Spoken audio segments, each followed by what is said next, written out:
Here's how to add or edit text in Photoshop. Go to your Photoshop and from this tool panel, select the text tool, or you can just press T on your keyboard to select the text tool.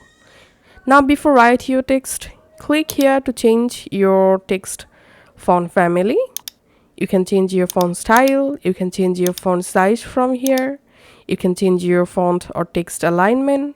Also click here to change your text color, just like this. Now click anywhere on your project and go ahead and start writing your text.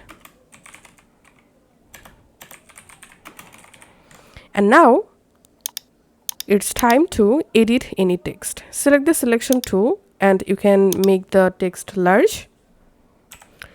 You can also make your text small, just like this.